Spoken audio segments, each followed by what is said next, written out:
COVID-19. Thank you for coming to the Showcase Spotlight main stage. This morning, for the next hour, we're going to change your life from a business perspective and hopefully a personal perspective. We're going to introduce you to company wealth maximization. Now, what does that mean?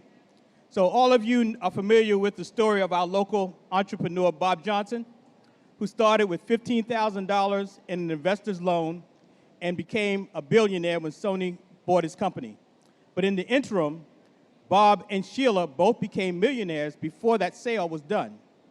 That gives you an example that anyone, almost any business, can start as a regular business and with the right kind of planning and technique can grow value into that business and grow wealth into that business. Our concept of company wealth maximization basically is taking that larger stockholder wealth maximization that you see on Wall Street and bringing it down to our small businesses. Wealth maximization is your small business entity possessing value that is sustainable, long-term, and that provides for transition and legacy. Our wonderful panel here, we're going to introduce them, and we're going to start first with Ms. Frankie Hughes. Frankie, would you tell the wonderful people of the ALC audience who you are? Good morning. Is this on? Okay. So, as Don mentioned, my name is Frankie Hughes. I'm currently responsible for Ashland Hughes Properties, which is a concern that's located in Alexandria, Virginia.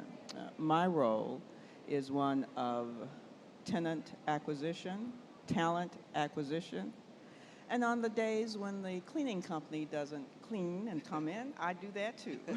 So before that, from 1993 to 2014, I was responsible for an asset management firm. We invested money in the fixed income market for institutional clients. And before that, it's not polite to talk about those years since they were so long ago.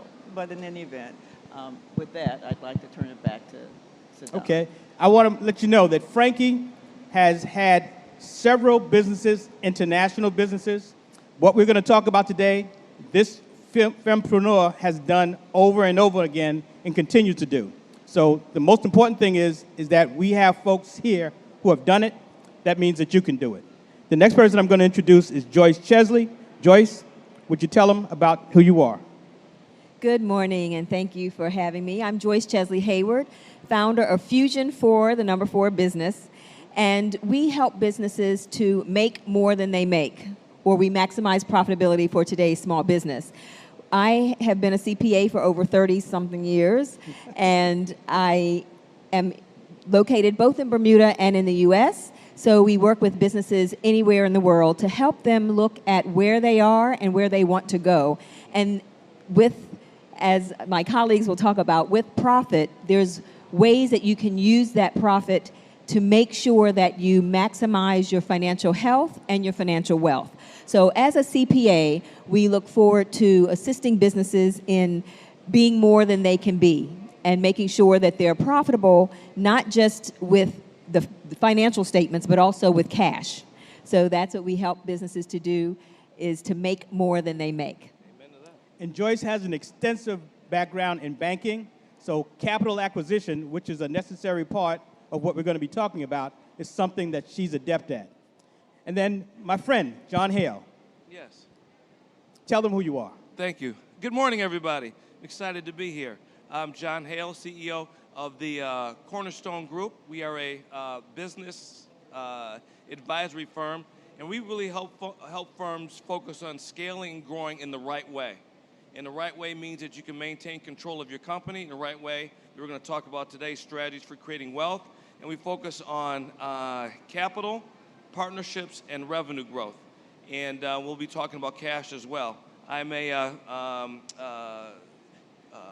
commercial banker by training, and I spent time restructuring companies as well as a CFO, keeping them when they got into trouble, how to keep them out of trouble, and also worked for President Barack Obama at the Small Business Administration. I ran the Access to Capital Group, and I was the director of the Small Business Department at the DOE. So I'm excited to be here.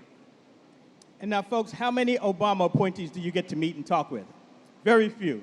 In addition to that, John actually ran the Minority Small Business Department in the Department of Energy. Correct. And he was a high level in the Small Business Association. So when it comes to government contracting, which is one of the avenues for building wealth, we've got an expert here. Oops. And who am I? I'm Don Moraney.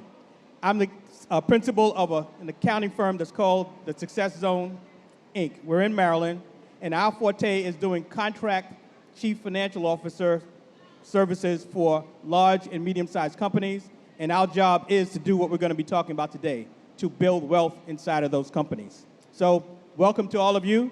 We're going to have Q&A after the presentation. We've only got an hour, so we're going to allow some time for afterwards. So please, if you have a question, keep it in your mind. We'll get to it, absolutely. So what are we talking about? The business of being in business. We all know what business is about, but we believe that being in business is something that we need to learn about. And so the most important thing that we need to talk about right now is that in our company wealth maximization, we're trying to build wealth and value into our companies. And just let me digress for a second. Using that same example that we talked about with Bob Johnson, he built wealth, which was the money, but Sony saw value in that years later and gave him $2 billion for it. So you understand the difference between wealth and value? They're different concepts. Folks, Yes. talk to me. What do you think about the fact that wealth and value is something that small businesses should be striving to do?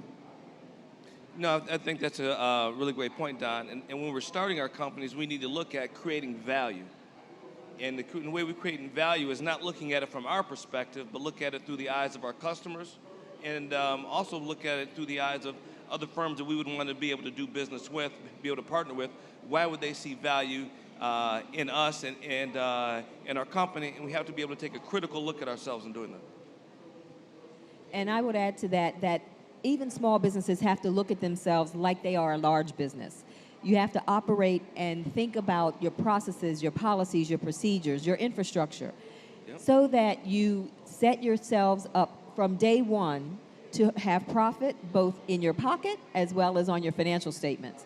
So as a small business, you should look to generate wealth from day one. You have to have your numbers right. You have to know how to price. You have to know how to market, all the things that a big business needs to do, you need to do as a small business, or we need to do as small businesses. And that's how to make sure that your business is sustainable as well as scalable and long-term. I think that's a particularly important point. You know, when you first start off, it's easy to confuse yourself with the business, and that's Right. essentially because you have control over the money. So a lot of times what you'll do is, or what I've seen, what I have done is to take the money out of the business as a salary, which of course is legitimate, but not understanding that at some point you have to decide what you're going to do with the business. That is, how you're going to transition it, and if you can create it as having value separate and distinct from yourself. And to do that, you have to have assets inside of the business. And what's the biggest asset, or the most marketable asset? And that's money. That's money, that's cash. So if you've taken the money out to spend, there's nothing for you to sell to somebody else. Does that make sense? Okay. Thank you, Frankie. So, company wealth maximization, that's why we're here. And the reason we're talking about company wealth maximization is because we believe that the larger concept, stockholder wealth maximization, is normally associated with large companies, the stock market, and we tend to think that our small companies don't belong in that category. So we're changing the concept so that we, at the small business level, know that it's possible for us. Company wealth maximization. Don? Go. Yeah, I just want to just add a point I was thinking as you were going through that, just to follow up on what Frankie said earlier, is we need to make the distinction between yourself and the company. And oftentimes we tend to merge or blend those together, but if you're looking at other joint venture partners, or if you're looking at to raise capital from a bank, from a family member, et cetera, the first going to ask is, what are you investing in your company? And the whole point of how you manage the cash, which is really your goal when you hit your first customer, and Joyce talked about pricing it right. So if you price your service correctly, you have a profit. Now, what are you going to do with that cash? And so often, we want to look at ourselves, but really need the old adage of, if you take care of the company will take care of you. And in terms of value in other people's eyes, be they a bank or whoever joint venture partner, they're going to look at you and how you spend your cash as a representation of how you value your business, if that makes sense. So let's explore that for a minute. The separation between the business owner and the business, because that's a very important point, especially if you're a sole proprietor, where in most eyes there's no difference. But then an LLC has members, corporations have stockholders, but at our level, we're all of those things because it's only one business. Let's explore that, because it's important for us to realize that there are two different entities there, and also there are two different opportunities to build wealth inside the company and for ourselves. So can we explore that? Go ahead. And I was going to add that with being a small business, quite often we do merge things together. And what, as a CPA, my team does in making sure that the books are in order, because quite often we take things out of the business and we don't track it. We think that, oh, well, I'll spend this, I'll spend that. We have to separate and make sure, one, that a bank or whomever we may want to go to help invest, if we're going to scale, needs to see that we're able to take a salary. The owner of the company should be able to take a salary. That should be built into your numbers. All of your operating expenses should be included, which includes paying yourself, because you're the most valuable employee in your company. If a bank or the SBA or the government contractor sees that you're not able to take a salary, you're really not keeping track of what the real value of the business is. And then the company should be able to pay all of its bills, all of its expenses, and have profit. So those two things are separate. Your personal expenses, you as the owner, should be a separate entity from your company. You are your most valuable employee, and that should be very clear as to what you're doing, and that's separate from what the business is doing. And the business should be able to show that it is able to make a profit as well as cover all of the expenses. So the important thing to all of us is this. We own the business, and if we perceive that we're like GM on the stock market, where we've got thousands and thousands of stockholders who are separate and distinct from the operation of the business, you can visualize what we're talking about. We want you to begin to think of yourselves as the owners and think of the business as something that you have to steward. You're actually the asset manager. Frankie, in one of her businesses, because she has had many very successful businesses and built wealth in all of them, in one of her business, she was an asset manager for gigantic companies. She managed their money. What she made sure happened, though, is that she was prudent about how she managed her company's money. And that's what we're talking about. We have to make sure that we know that there's a separation between the owner and the business, and that separation allows, again, for us to build value into the business, but build wealth for both the owner and the company. So we're here today to change your mind about a bunch of things that we learn about being in business. And so we want to change your mindset about the business of being in business. And our concept is the goal of being in business is to develop your business entity into an economic asset that has value and wealth. Now think about that for a second, and we're going to talk about that. An asset is anything that you possess that has value and allows you to benefit from that value, whether it's the sale, the money, the returns, the dividends.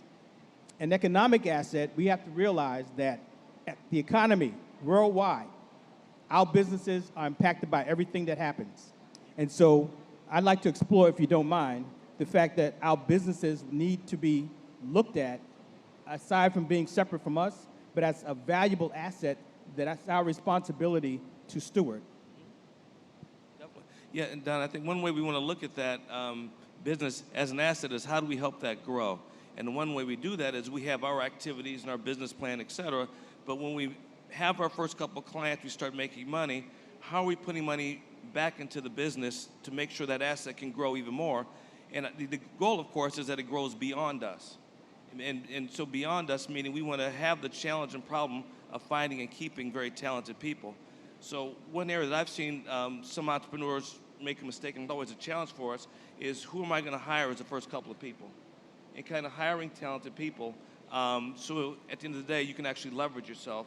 So as it grows beyond you, one test is the business is making money, and you didn't have to help, you didn't have to really push that activity. Mm-hmm. One of the things I train with is to make sure that you look at your business like it's a seed. We quite often look at money as something to spend.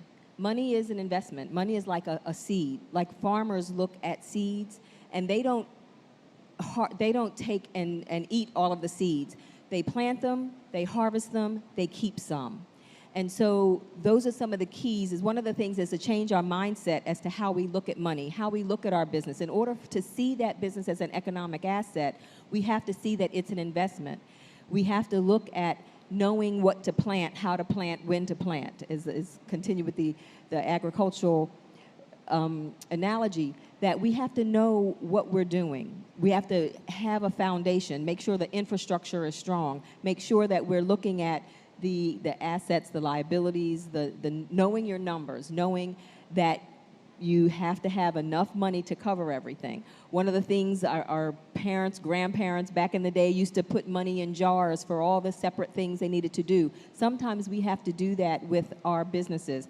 It's a matter of percentages, and there's a formula that I can give you that you can use, but formulas, but we have to look at looking at our business as an economic investment, but not eating all of our seed, making sure we save some to plant some that will help us to continue on year after year after year, because I know we're going to talk about a legacy later, that we want to leave something for the next generation, and we don't want to have to do it all ourselves, so we want to know how to scale, know when to scale.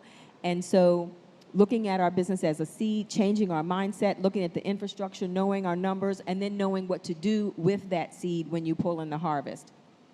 Thank you, Joyce. Putting together the numbers ends up being an extremely important part of it. And by way of example, I think the first thing that you need to do is to know how to budget. And so the question becomes, well, how do you know how to budget? Well, at some point, you have some time frame, if you're in business, that you can look back to see how you are spending, not what you plan on spending. That means you have to track it. That means you either have to have an accountant, or you have to have something as simple as Quicken or QuickBooks to keep track of it. And once you know that, you kind of understand what your salaries are, the percentage. You understand what your rent is, or mortgage. You understand what your utilities. You understand what your marketing budget is. You understand what you're expending on plant and equipment. And that becomes the basis. So then the next thing you want to know is, how much money do I need to bring in to fund all those things? And that means you need to know the percentage that you have to have left over. Well, how do you know that? You look at somebody else's balance sheet. It can be somebody, whoever is in your line of business, whoever is in your industry, whatever they are bringing to the bottom line, whether it's 5%, 10%, 20%, that kind of tells you what the standard is. So you know what your expenses are, you know what you're supposed to bring to the bottom line, that means you know what you have to generate. And that's the first thing that will start to tell you whether or not you are starting to produce something that has an economic value. And by the way, probably the only thing you can control, if you can control anything, is the top number that you bring in. And included in that on the expense side is what you're taking back, so that or taking out for yourself. So that's where it starts to be very clear how you're separating yourself from your business. And I would like to add to that point is when we focus on the top line, it's really important. I think Joyce mentioned a little bit earlier, but really important to find out what is the real true cost for you to deliver your product or service, whatever it is, to the market. In the restructuring and the bankruptcy work I did on companies, that was one of the number one problems. Is you would go into specifically larger companies, several thousand employees, and they couldn't tell you how much it cost for them to deliver their product or service. So really know that, and then also know at what point you're willing to walk away from the table and not just sell your service just to sell a service to get your name out there. If you're not going to be profitable, if you're not going to be able to take cash out for it, you really should think long and hard about not executing that transaction. You know, I used to call it, it's hard to buy market share, right? It's expensive. You can't do it. You'll end up seeing guys, like my former role, when you were going to the bankruptcy process. But the big issue is that when you learn to look at that revenue that you're going to earn, and we talked about budgeting, really focus on your cash flow. You'd be surprised, some multi-billion-dollar companies I worked with did not know how much cash on hand they had at any point in time. So know how much cash you have and how much money you have in your pocket. So as you're doing your planning and your budgeting, because you're talking about maximizing the wealth of your company, focus on always realizing how much cash you have on hand. And when you're going to enter into a transaction or as you're negotiating price, terms, delivery, etc., always focus on that cash. When are you going to get the cash, and how much of it are you actually going to get at any point in time? And I will add to that that one of the analogies I like to use is thinking about your expenses like a toothpaste tube. How many in the room have ever been where you had just one toothpaste tube left in your house and there was not much left in the toothpaste tube? You, as I would say, squoze. You squoze and squoze and squoze and squoze that toothpaste tube to get out the last little bit that you needed to get out until you got some more toothpaste. Is that right? That's how we have to look at our spending with our businesses. Sometimes we spend just because we have it. When you have a lot of toothpaste in a toothpaste tube, you'll put as much on your toothpaste, on your brush, because you have it. When you don't have much, you use what you have. You will find necessity is the mother of invention. There's businesses that have found many ways of doing things when they did not have much money to make it work. When we have a lot of money, we just spend it. But we need to look at our expenses like the toothpaste tube and always operate as lean as possible.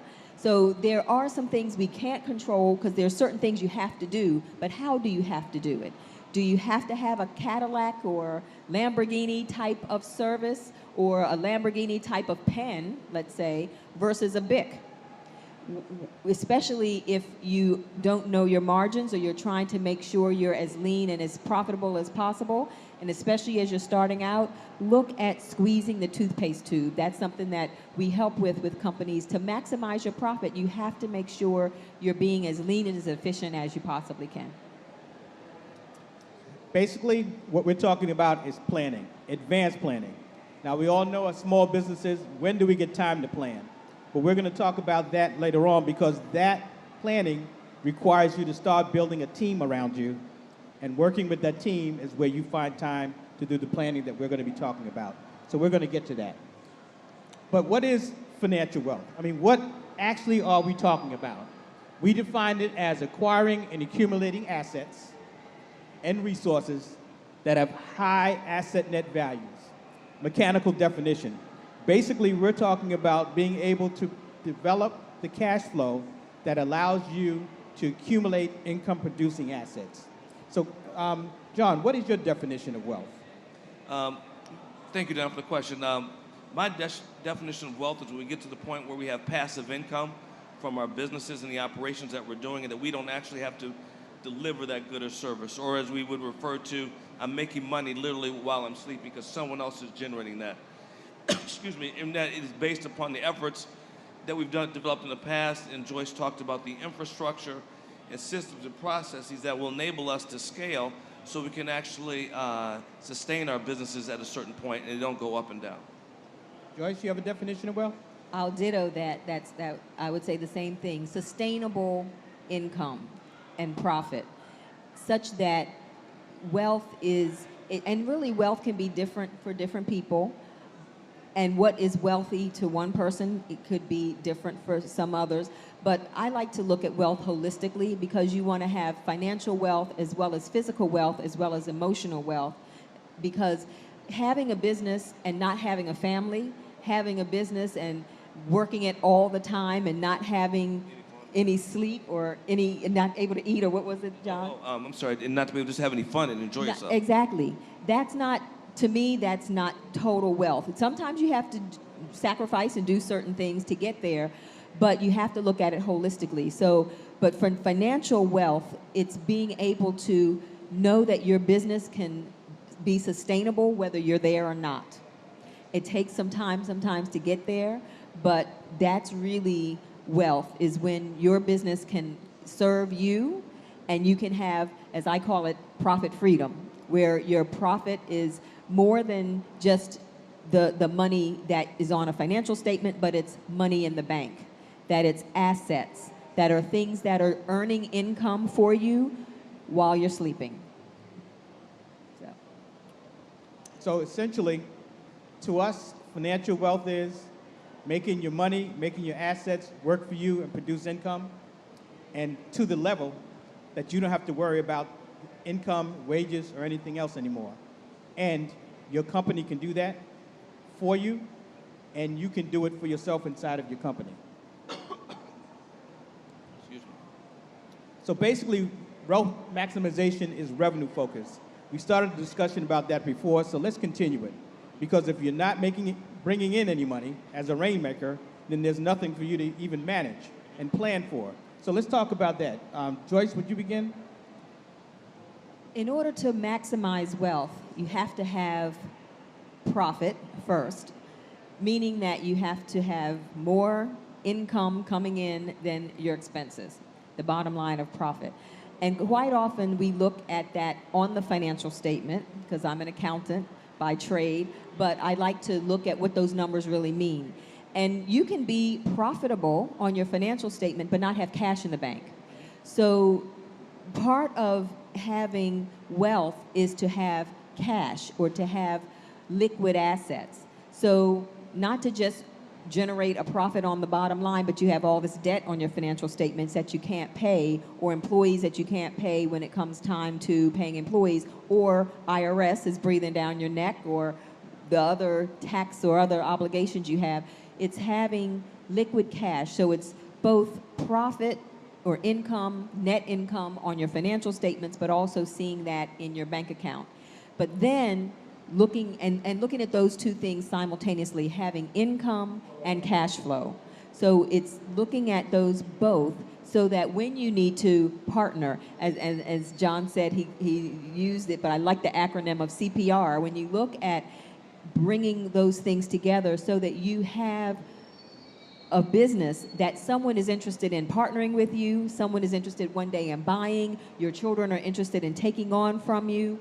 That's in order to maximize your wealth. You have to have income, but you also have to have cash flow so that you can maximize that profit to generate cash. John? Well, sure.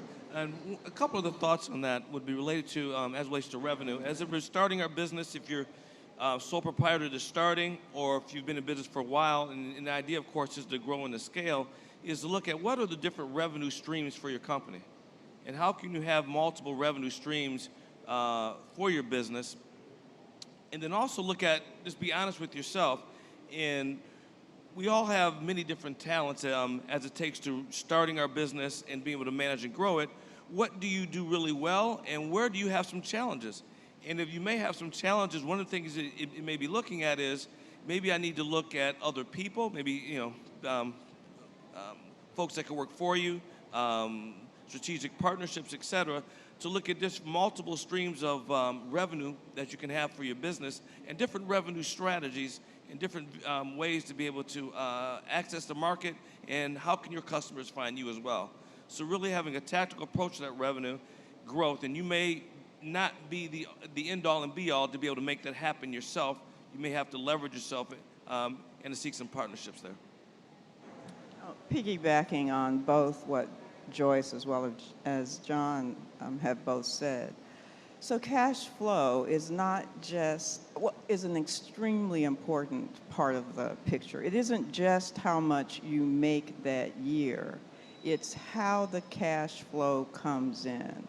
So your expenses, by and large, are going to be pretty much spread out over the year in the same sort of monthly rate. It's your revenue that might go up and down. Frequently, if you're in a service business, if you're on a contractual basis, you do the work and then you get paid, hopefully sooner rather than later. Right. But the point is, the top line can go up and down. And if you don't have enough of a cash cushion to maintain your expenses, then you run into another number, another issue. In other words, you can't get to the end of the year because you can't sustain your business because you can't pay the expenses as you go along. Exactly. So cash flow ends up being really important, and it gets back again to this whole concept of planning. Understanding how your revenue comes in and understanding how your expenses go out. So as small business owners, we are all familiar with the profit concept. We call it profit maximization. But the reason we call it profit maximization is because it has the parts that we've been talking about. Revenue generation, revenue control, revenue collection, because revenue leads to positive cash flow. And positive cash flow is mandatory for us to begin to think about building wealth and value. So we all know about profit. We have to achieve that first. But while we're achieving that profit needs to be reflected in the bank account, in that money. And as Frankie said, how you collect your money, when you collect your money, how much you keep of your money once you collect it, and what you do with it becomes the important part of profit management. And yes, it takes planning, and that's where the team that John talked about comes in, surrounding yourself with people in your industry and out of your industry who help you look at your entity and plan for it. So that's extremely important. But we all know profit. Replace profit with profit maximization in your mind, because that's what we should be thinking about. The second part of this is, once we have the profit maximization down, the cash flow that we talked about, that's cash maximization. And so Joyce mentioned that when you have a net profit on your profit and loss, we need to look and see whether or not that cash is in the bank. Right. Too often, we've got a $5,000 net profit on our profit and loss and 46 cents in the bank. That's not going to work. That goes to what Frankie was saying. We have to be able to plan the flow of our revenue, the diversification John talked about. And John, would you explore the diversification again for us? Sure. We were talking about the different revenue streams for our company. We obviously want to grow our company to create wealth.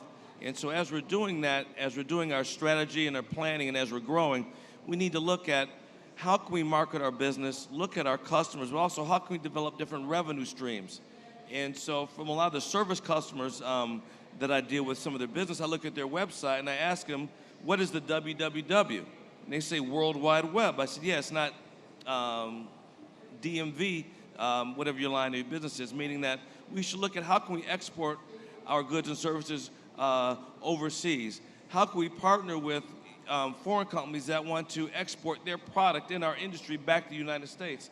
How can we partner with them? Meaning that we know our market, we know the country, we know the laws, we know the cultures, we know how to market in various segments of our business here. So developing different revenue streams for our company. One, we're not so reliant on any one customer. We can't always keep our same customers forever. That would be great, but at some point, they may find someone else, or they may want to cut their price, which will hurt our margins. So we always need to be looking at a diversification of our customer base. We never want to be in a case where 70, 80% of our revenue is coming from just a small handful of our customers. They go out of business, they mismanage their business, they don't like us one day, ownership changes, et cetera, then we are at their mercy. That means we are, our employees are, our families are, everyone that relies on us are at their mercy. So we really want to be able to diversify and have multiple revenue streams. And through a couple obvious points of that, one is with all the technology we have, there's clearly many different ways to reach our different customers. And then I always talk about and always really want to emphasize being able to export our goods and services overseas and then work with companies that want to invest in the United States. And Frankie, you introduced in the last statement that you had about budgeting, cash management, and planning. And so that's really important because in each one of your businesses, you had those processes as integral parts of your management style. Now, is that the way you were able to accumulate cash in your businesses, by following those processes and planning? I guess the short answer is yes. One of the, as I've been sitting here, I've been thinking about a couple of things that were helpful early on. The first thing is that I read this book called The Millionaire Next Door. It's really a pretty old book. It was probably published about 20 years ago. And so it talks about the need to, well, it basically talks about how any business / person can be successful just by just by recognizing that wealth accumulation is a long-term process. So I guess the personification of that is when you see, let's say, an athlete who has I don't know, is a $100 million contract. That works. News. Well, there's a reason why that's noteworthy, and that is because not everybody does it. That makes it news. But it doesn't mean that you still can't be extremely comfortable if you're willing to do things over time. Yes. And so they talk about, and that kind of gets back to what John was saying and Joyce about the accumulation process being a longer term proposition than a shorter term proposition, and what it means to have wealth. You know, having wealth means that you don't have to work. That doesn't mean that you don't work, because if you spend, But you don't have to. Okay, if you spend all of your life working, you don't suddenly not work. But it just means that you're not worried about whether or not the mortgage is going to get paid. Why? Because you don't have a mortgage, because you paid it off. Right. You know, so I guess I'll just say, to your point, you're right. It's a planning process. So that brings it to an interesting thing. Rich versus wealthy. Rich in my mind is having enough money to do everything you want, but if your job changes places, your contract doesn't come through, you're sitting here with all the rest of us trying to figure out what to do. Wealthy is, no matter what happens, your assets are producing money for you. That's the difference between rich and wealthy. So we know a lot of people who are really rich, but if one thing happens that changes that income flow, that changes their entire fortune. We want you to be in charge of your financial future, and we're saying that building cash in your business is the only way you're going to reach both value and wealth inside of your business. Okay? So this is what Frankie was talking about. This slide, the business of being in business, wealth maximization is a long-term process. Profit maximization is short-term. You should be planning and striving to be profitable as soon as you possibly can. That's what your team helps you to do. Wealth maximization is long-term, and it's long-term because it's a goal of being in business, not an objective. The objectives of what are you going to be doing 6 months, 12 months, 18 months from now. The goal is to become wealthy. It's a long-term goal. Joyce, any thoughts on that? Ditto. That in order to... She likes ditto, folks. You said it, that in order to make an impact long term, it takes steps year by year by year. But you have to plan, as Frankie was saying, you have to have a plan. Without a plan, the people perish. And so if you don't have a plan for your business, if you're not planning to be profitable and what to do with that profit, then you're not going to get there. And it's not going to be overnight. As Don said, wealth is something that is long term. Wealth and rich are different. You know, people that are wealthy, when there's an economic downturn, they're able to sustain it and sometimes even benefit from it because they know what to do with the cash that they have. They know what to do with the investments that they have. You know, it's a sale on Wall Street for them versus an economic, a downturn or the stock market has crashed. No, they see opportunity because they have the wealth to be able to utilize what they have to maximize on opportunity. So in your businesses, in our businesses, it's about looking at the short term, but also the long term. Being able to look at what you're doing now with your profit and how to use that profit, as I say before, is invested as a seed. The harvest doesn't come overnight. As again, using the agricultural analogy, that when you plant something, it takes a while sometimes to see that seed come to fruition. We can't be impatient. We have to go through the process, make sure that we're looking at how to nurture that seed, how to nurture our profit, what to do with our profit, how to set up the infrastructure with our business, all the things that have been talked about in order to get to that point of long-term and sustainable wealth. Different from just having that bottom line, being rich, but being wealthy and maximizing that wealth. It is a long-term goal. So just as an example, one of the best vehicles for accumulating cash is an S corporation. Most people who are in S corporation don't understand how to use that corporate mechanism, that tax mechanism, to accumulate cash. So part of what you have to do is surround yourself with a team that can give you that kind of advice and guidance so that you can make sure that while you're planning to become profitable, that the wealth and cash that you're accumulating while you're generating that revenue can be used so that you can accumulate it inside of an entity that's to your benefit. And so, excuse me, Don? Oh, Don? Please, go. Yes, can you explain to us, you mentioned a S corporation. Can you explain to us what that is and why one would want to enter into that type of structure for their company? Sure, and I didn't mean to digress from the topic, but very simply, an S corporation is a special kind of corporation that you have to ask IRS to allow you to become for tax purposes. And because it's a corporation that does not pay taxes, it actually passes the net profit down to the owners. It has certain advantages that allows the owners to accumulate cash inside of that entity. And again, that's something that your advisors should be talking to you about because it's something that we definitely need to be using to our advantage. Unfortunately, because we don't surround ourselves with the team that can give us the advice like that, we don't know about it and we're missing opportunities. Absolutely.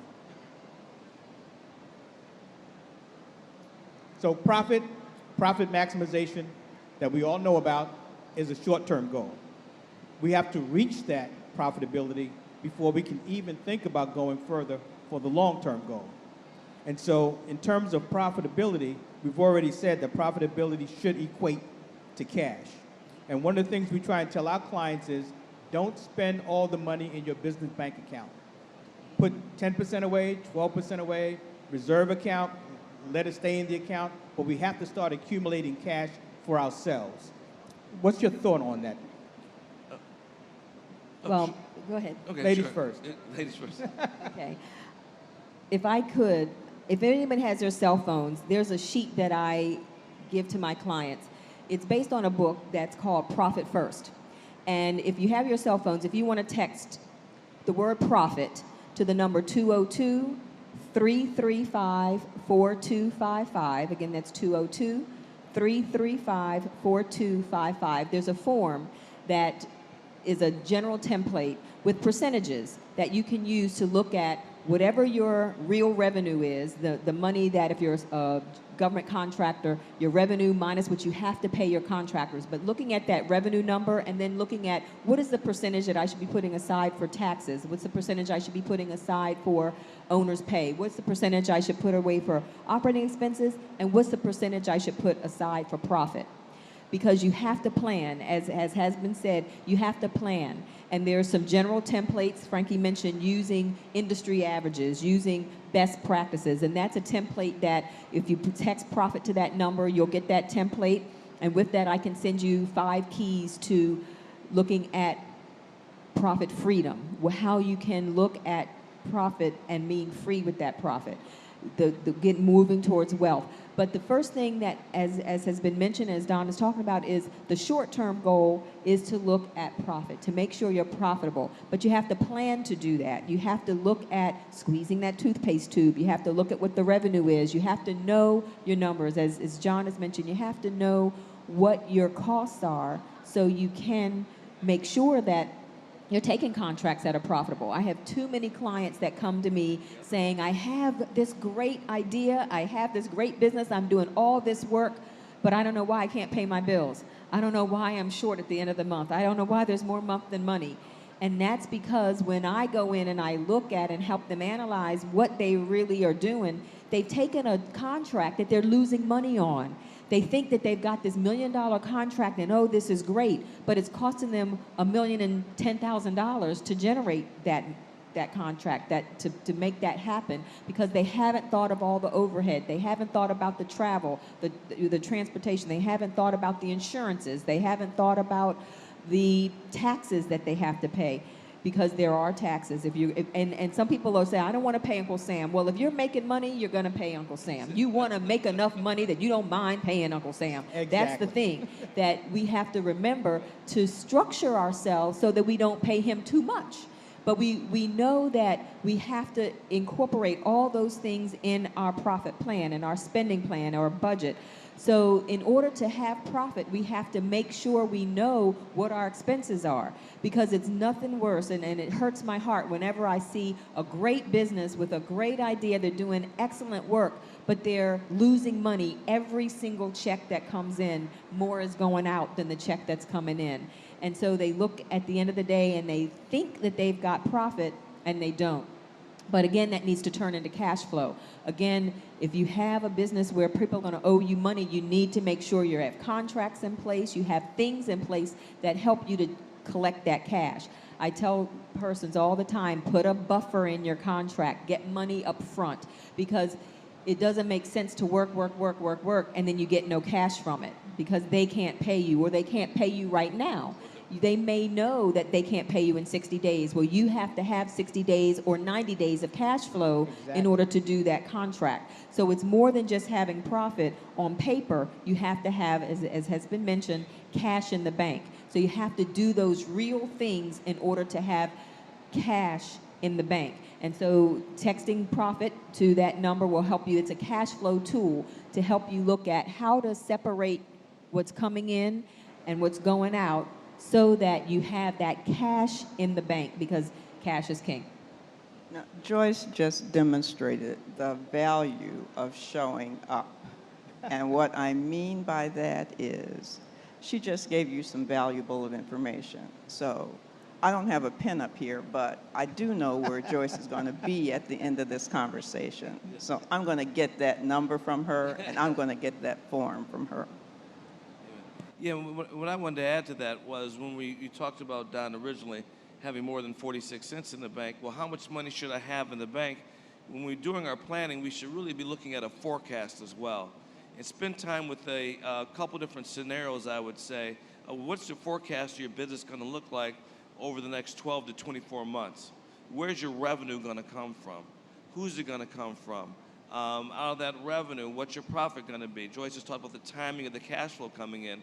So knowing how much money you need to have in the bank is also a function of what do you need to do with that money to invest it, how you need to invest it for the next 12 to 24 months, so that $5,000 you have in the bank can really turn into $10,000 or $50,000 because you've invested it in the right opportunities for your company. So as we're doing our planning and the budgeting, having a real rigorous forecast and being, you can have a couple scenarios where, hey, I'm real aggressive. Here's what's going to happen. I have one scenario that's a little bit less than that, but you need to come up with a realistic forecast for your company for the next 12 to 24 months that's really focused on the cash flow of your business. So when the money and the profit hits the bank, you can understand how much can I afford to pay myself, or how much do I want to do, with my house, or go on a vacation, do the things in life we need and want to do, but we also know that we need to constantly invest back in our company. So essentially, before we can even begin to think about the wealth process, we've got to master the profit maximization process and the cash management process, because cash is required in order for us to build wealth and value. And so revenue and cash flow is a necessity. Regardless of how well your business is doing, if you don't have liquidity, then you're not a going concern. And going concern is what Frankie is talking about. A business that's going to go on and on for an extended period of time and can sustain itself. That's what we're talking about. And so essentially, we want you to understand that you can build wealth inside of your company. It's your responsibility to build that wealth inside of your company. And that has to be a thought process that happens early in the business, and it's something that you need to plan for. Do we have a commitment to start changing our mindset about that right now? That's what we're looking for. Thank you.